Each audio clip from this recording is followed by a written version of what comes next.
Cecil. Oh, it's fabulous! A strike to get you up off your seats.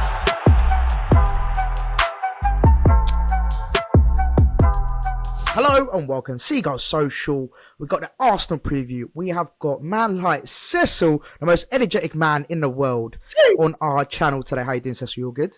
I'm good. Energetic. My eyes are telling a different story. I'm very Now, listen, if anyone watches Cecil, they know he brings the energy every time. But listen, Cecil, we've got you on today because it's a top of the league clash. Yeah. With two unbeaten sides. Like, do you know how mad that is to say as a Brighton fan? Yep. To say that we got... We must go, bro. We've both been winning, but Hey, who's O's going to go? That's the question. I mean, I'm not getting too confident, but being where we are right now, I'm excited. I think it should be us on top. But we'll get into it in this anyway. Yeah, 100%, man, 100%. But listen, look, let's be like, do you know what? I actually want to start on that. So Herzler, he had a press conference today, and he described Arsenal as one of the best sides in the world, and that you don't have a lot of weaknesses, and that you've got solutions all over the pitch. Now, first of all, do you agree with that statement? And secondly, if there is an area that Brighton can target, what would it be if you had to say? I know you're probably going to say we're strong all over the pitch, but if you had to pick one, where can we focus on? It's tough. Firstly, big up Herzl about bloody and that press conference as well. He said, "But we're coming to win. We're going to win." So come on. I suppose you have to say that as well. But he paid a lot of respect to Mikel and Arsenal. I actually watched it this morning before I did our preview as well. So big him up and speaks well. Young man's doing really well so far in his opening games. But where the weaknesses, do you know what? I watched that press conference and when he said that, about the solutions turn up, he's quite spot on because I'd say it would have been like the left side, left the fullback position. We would have said, Zinchenko is always someone to target, but he probably won't start. Timber will probably start, and Timber's been solid. I think Timber's defensive is so sound and comfortable, and if he doesn't, then Calafiori's there. So we strengthened in that area. Right back, Ben White, you guys know him. Your ex-player. He's now a different beast. I don't see him. You can't really say target the right back, and our centre back pairing, I don't need to say any words on them too long because it's Saliba and Gabriel. There's not really much else to say. The best centre back pairing in the league. So I think it's funny because I think the weakness may lie in midfield potentially, but it's not. I can't actually pick a weakness. I'm just being really nickety. I think is the word. I'm being very really looking on that because realistically, we've just signed Marino, and I think, I don't know who's going to start. I don't know if Partey's going to start. I assume. I was going to say, does he get into your team straight away, or do you feel like they're going to embed him in? Personally, I think it will be. I said on our preview on AFTV that I think he'll get minutes, but I don't think he's definitely not going to start. But Partey in the first game, his legs went towards the end. Now I don't know if Arteta is going to make a substitution then, and then take him off, depending on how he copes. Because against Aston Villa for the full 90 part, he was brilliant. But that is the only slight weakness I see is maybe the fatigue in the legs of Thomas Partey, but that means it'll be a tight game. You'll have to obviously hold out from conceding probably the whole game and maybe nick something in the later stages if you think that's the weakness. But I think that's described Arsenal very well. I just think, especially at home as well, it's going to be got to be near on perfect. And the same when we go to City, I think it has to be near on perfect to kind of beat us because we are in kind of red hot form. The only kind of weakness, I think, the conversation around Arsenal fans is who starts left wing, left forward, whether that's Martinelli or Trossard. And I think Trossard deserves to start. We'll probably get into it a bit later. Obviously, you're ex-player as well. But I don't really see it as a weakness for you guys to exploit because it's not like you can attack that area. You can just defend. 100%. So for me, if I'm being really, really putting a magnifying glass over it, maybe the midfield towards the latter stages of the game. But listen, we've got most likely it's going to be Milner and Weaver's obviously he got injured sadly, and obviously O'Reilly as well against Crawley, which Jay Williams, by the way. Shocking! Yeah, I can't believe that is so bad on his day. 23 or 8 minutes in, it was disgusting. But it's a big shout out to O'Reilly, man. I think he's got to have surgery as well. So hopefully he has a good recovery. But so in the middle, you're going to be probably up against. It's going to probably be Milner. Potentially, Baleba had a great game as well against Crawley. He could potentially come in, but most likely it's going to be the same that started last game out. So. That midfield battle is going to be interesting. I think Declan Rice, we all know how good he is. He's going to be a joke. He's always a joke. So, that midfield battle I think is going to be key. And I'm really looking forward to the forwards as well. I think you've mentioned them already. And again, Herzl picked out Odegaard, Havertz, Saka and Trossard. What you said about Havertz, by the way, about one of German's best players, Yeah, crazy, bro. Like Mad. I've seen him hit a run of form, and he's very confident. At the moment, Havertz is doing really well, but I just think like mad. I still want to see more.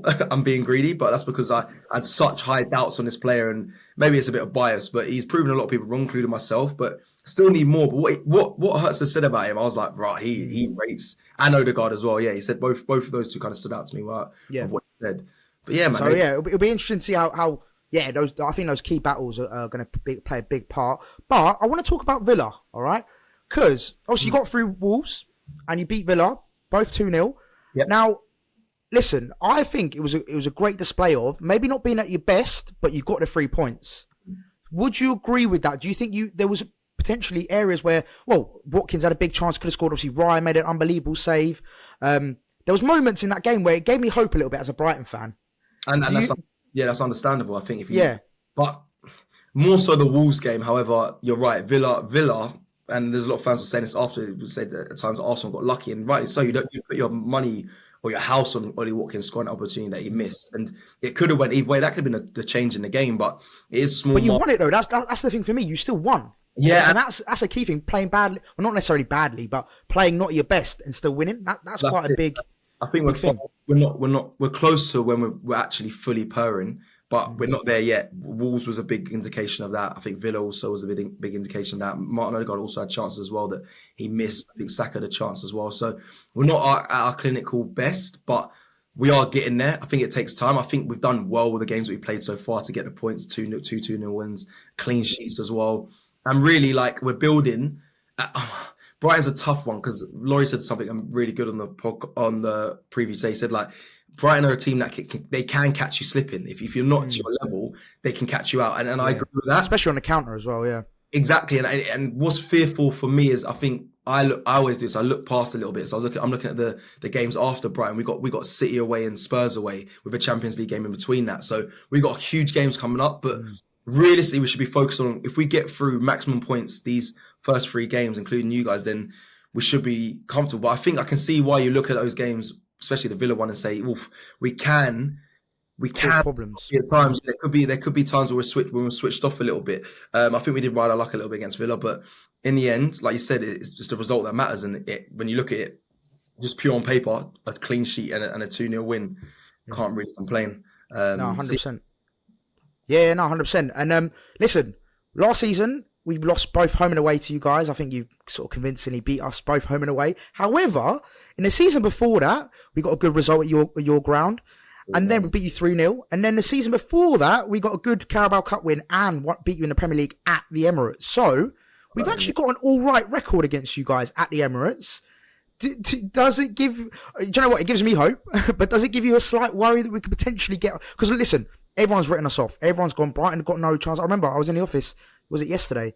And someone goes to me, you got no chance in hell, you're going to get battered. And I was like, listen, let's put some respect on our name. Like we've come up, we've got 3 wins out of 3 this season. We're playing well, and of course, Arsenal are a different beast. We haven't played. Man United are no Arsenal. Let's be frank.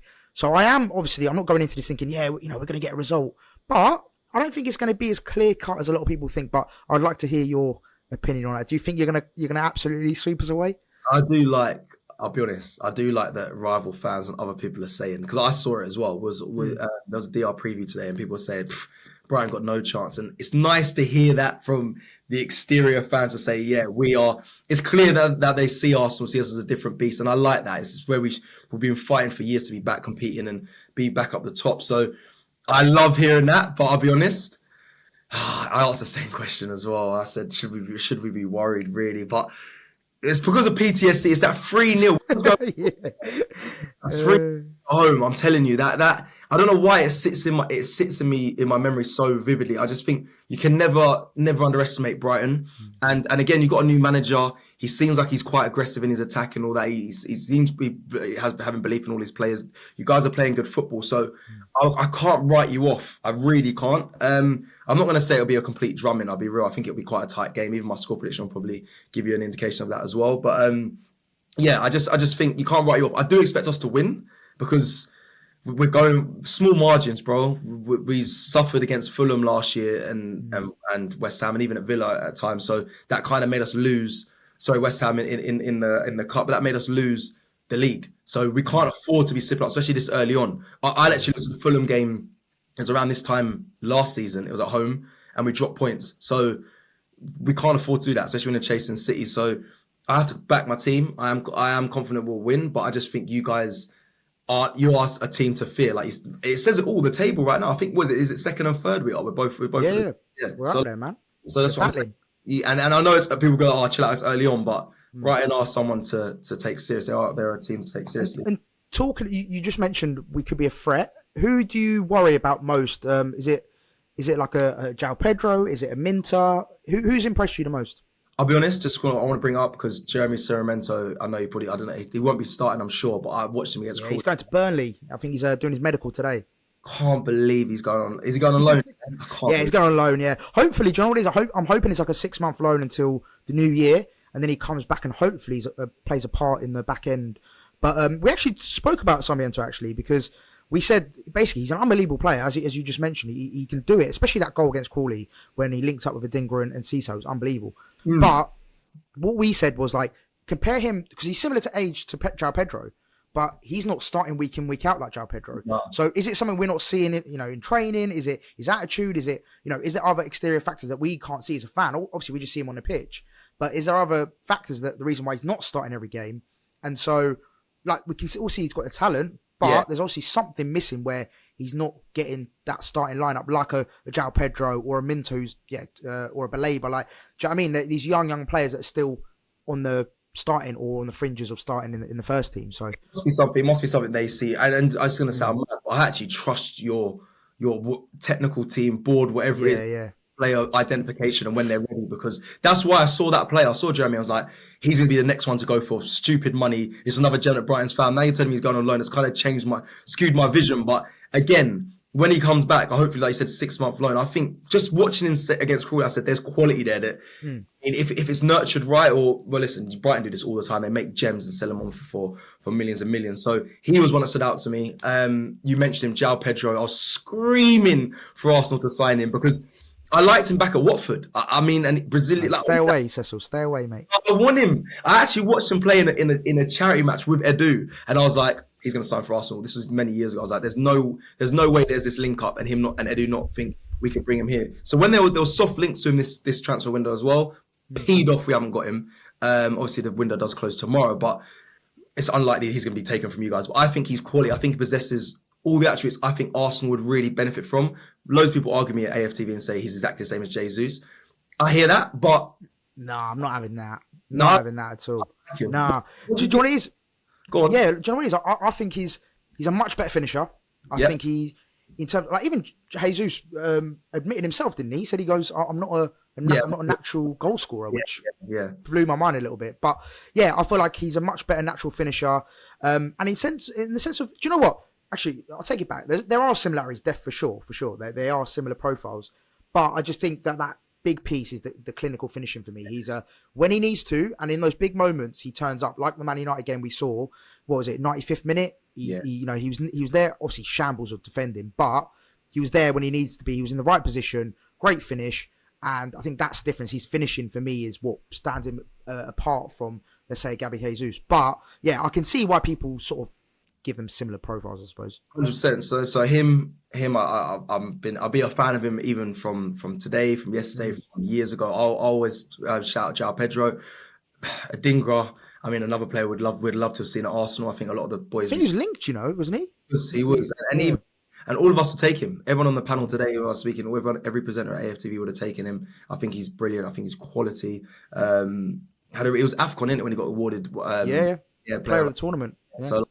I think he's quality. He's dangerous. He's a threat. That guy Welbs, just have to throw that in there. Yeah, come on. United, could he come and haunt us? I mean, in a sense of, like, he always plays. I think he always turns up against his ex club United, and also probably will do the same against Arsenal. So I've got to give him a shout as well. I think he's a good player. Matoma's, I mean, you got good players. I do want to shout Hinzelwood. I know he probably won't be. He may not figure, but Martin. I think I've spoken about this before. Martin was the scout that scouted me to Crawley. His granddad. I think it's his granddad. It's his granddad or his uncle, one or two. But that family, their footballing family is crazy. But Martin Hinswood really looked after me when I was at Crawley, so I got to just shout him out. Big up and big up. Sick, man. Do you know what? He's started both games actually at left back, which is actually interesting. Yeah, which is interesting because obviously he's a central midfielder by trade. Last season, before he got injured, he played mostly at right back. Yeah. So quite interesting actually. But I actually said this to the boys on our channel, and the fact that because he's obviously not a left back, so he has struggled at times. So look, Jack Harrison at times really, went at him, and against Man United as well on the right. I can't remember who played on the right for Man United. I can't remember now, but whoever it was giving him problems as well. Yeah. So that does worry me if he does start a left back, which we've got Kadioglu in now, who can play pretty much anywhere on the back line and in midfield. So hopefully we might see Kadioglu introduced at left back. Start straight away. Yeah. I think because, like I said, Estepinian's still coming back from fitness. He's come back to training, which is good. And Herzl has really bigged him up in the press conference, saying like he can be one of the best left backs in the Prem. So hopefully when he's fit, he's going to be the consistent left back figure. But in the time that he's coming back, I think it's going to be, hopefully Kadioglu comes in, but if not, it probably will be Hinshelwood, to be honest with you, at left back, which does worry me a little bit with Saka being on the right. That does give me, a little bit of nightmare, to be honest, but we'll see, man. Hopefully he can come up trumps, but yeah, we all know how good Saka is, and I'm sure he's going to be a problem. But right, final thing before we get on to score predictions. I just want to talk about the spending. You've already touched on it a little bit about our incomings. We've signed a lot of players. Yeah. So a lot of people in the past have said that we lack ambition. We're going to do a Leicester, we're going to do a Southampton, we're going to get relegated, all this stuff. But we spent over 200 million in the transfer window, which is crazy. Like, in this window? Yeah, in this window, over 200 million, bro. It's crazy. Bro, I didn't even keep an eye on the app. I think only Chelsea have spent more, or I think we maybe gone above Chelsea now, but yeah, it's crazy. Even as a Brighton fan, like you told me a year ago that we were going to spend 200 million in a window, I'd laugh you out of the room.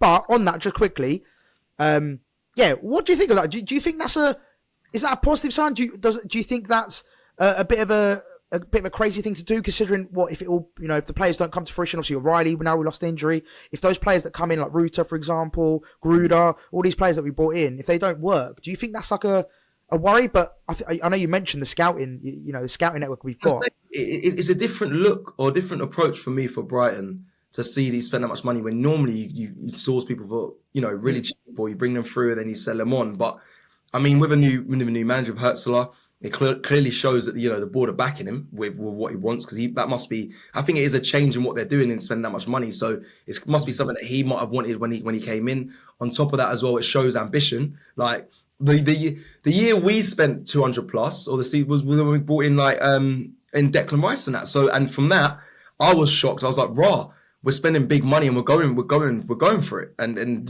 that season, granted, we didn't win the league, but we was up there. It was very much. It was only 2 points that stopped us. So I think it's something to be definitely proud of, something to be happy with if you're bored of spending. Obviously, it's different if you're talking about other clubs. You mentioned Chelsea, but Chelsea spend unnecessary and don't have good. I don't think a good scouting network. I don't think they're doing it right at all. But if you're spending money wisely, which I think Brighton are aware of how they spend and what they spend on, it's good. Being a Brighton fan, that's mad to me. That's actually crazy. Isn't it? Realize that. I'm annoyed I didn't know that, because I could have bought it. I can bring it up. I'll probably bring it up when it comes to the game. Bring it up next. Yeah, if we win, just be like, they spent 200 million, mate. they're spending the money to win the league. But no, it's crazy. Honestly, like as a Brighton fan, it's actually nuts to think that we've spent that kind of money. And do you know, generally, again, I know people don't really keep tabs on who we brought in, but I genuinely believe every single signing is going to be really key to going forward. And hopefully, we can keep our best players, because we've got a record of selling our best players, especially to you guys, Trossard. Trossard, Ben White, Cucurella, Caicedo, McAllister, the list goes on. So yeah, hopefully this is now like the start of buying great players, but also keeping them as well. So yeah, fingers crossed, man. Yeah, that's the important difference. If you can do that, then you're laughing. You're laughing. And I 100%. don't see you guys being all of that. I think Brighton are a solid team, I'll be honest.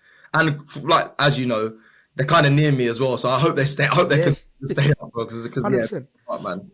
Now, right, final thing then. Let's do it. Let's do score predictions. And also, do you know what I want from you, if it's good? Where you think we'll finish this season as well? Yeah. Okay.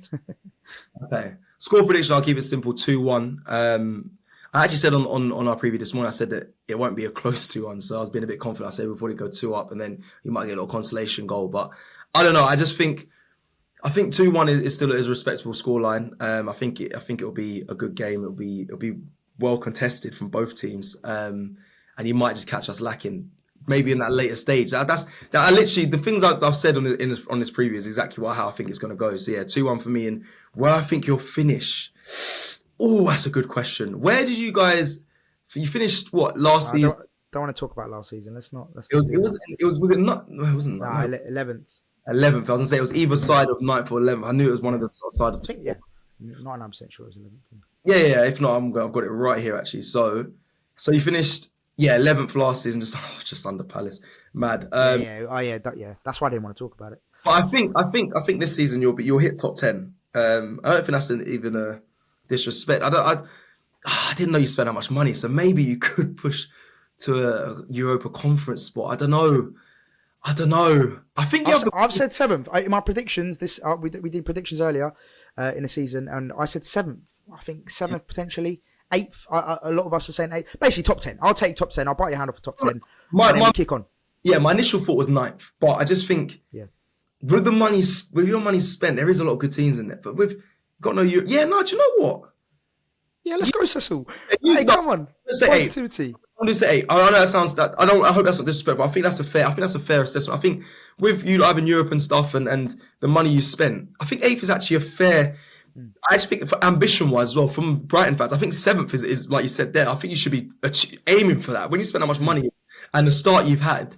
I mean, a big indication will be how you fare against us as well. I'm not trying to say that does sound like we're the. But I think when you match up against us, I'm being real now. It feels me with pride to say this. Nah, that's what you want, bro. That's what you want. Match up against us, you can kind of see, the levels, because I think it's us and City. When you watch them and you play against them, you kind of understand the gulf. No, 100%. It's the barometer, isn't it? It's like exactly. Yeah, it's the standard, yeah. So I just think, and that's not me saying that. Like I said in my prediction, I don't think it will blow you away, but I think you'll be able to see. Okay, cool. If we can compete with them, then surely we can 7th, 8th. I think that's a fair enough assessment of where you can end up. No, 100%. No, man. Listen, that was pretty much our predictions as well on this channel, so you're not far off. But listen, bro, thank you so much. I wish you all the luck come Saturday, 12:30. I don't at all. But listen. Now it's going to be, like you said, it's going to be an unbelievable game. I think 2 attacking teams, 2 teams that want to play. I don't think any either of us are going to sit back and try and defend. So it's going to be hopefully a few goals. My prediction finally, if anyone who cares, I'm going to go. I do. I'm going to go. Do you know what? I was going to say 2-1 as well. I had that ready to go, but now you've said it, I want to change it. I'm going to go Arsenal. Yeah, 2-1. I was going to say 2-1 Arsenal, yeah. But you know what? I want to be positive. I'm going to say 2-2. Yeah, it could not. We argued. We argued at the office. I said this could easily be a draw, and everyone's like, "No, we can't afford." I said, "No, we can't afford to draw, but it could be. This could be a draw. It's a game. It could be a draw." So 100%. That's a fair enough. Two attacking sides. So yeah, I'm going to go 2-2. But in my heart of hearts, I think it's going to be a 2-1 Arsenal win, sadly. But listen, Cecil, thank you so much. We'll put all your links and all that good stuff in the description. You can go follow up Cecil. He is an unbelievable guy. He's got mad energy. So if you like all of that stuff, go and follow my man. And as per usual, please like, comment, subscribe, all that good stuff. We really appreciate it. And if you're listening on Apple and Spotify, give us that 5-star rating. Cecil, my man, thank you so much. Thanks for having me. Seagulls Social, big up Maz. Hey, my guy. Big up, man. Love.